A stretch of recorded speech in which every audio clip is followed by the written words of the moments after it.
Hello everyone, my name is Cassie and I'm a reference librarian here at Westerly Library in Wilcox Park. And this week for our Crafternoon to Go program, we're making fall-inspired rag wreaths.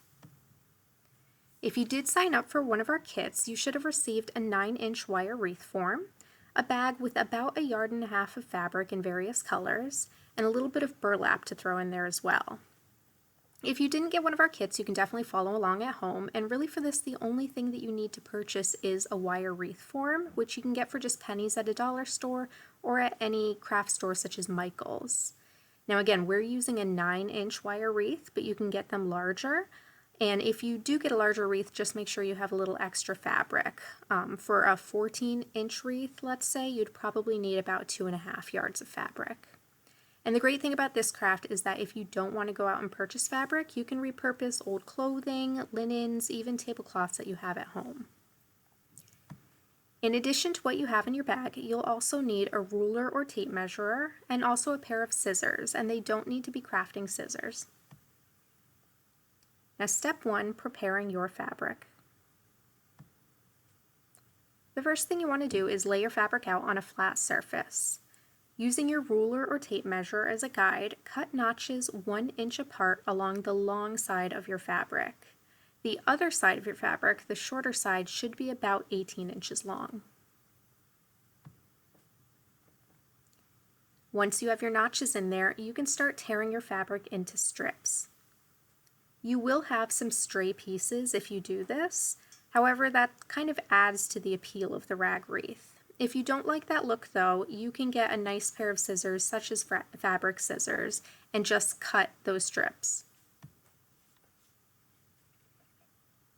Once you've torn your strips, you can cut them in half to make about 9-inch strips of fabric. Repeat these steps with all of your colors and your burlap if you intend on using it. Step 2 is forming our wreath.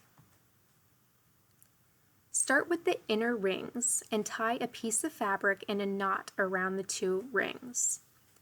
You should have your wreath form laying flat on a table, and the flat end should be on the bottom, if that makes sense. It'll be a little bit domed. The next step is to use a different color of fabric and tie a knot on the outer 2 rings of your wreath form.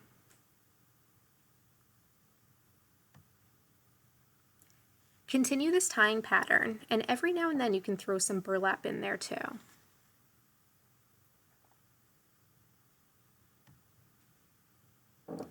Push your knots together every so often to make sure that your wreath stays nice and full.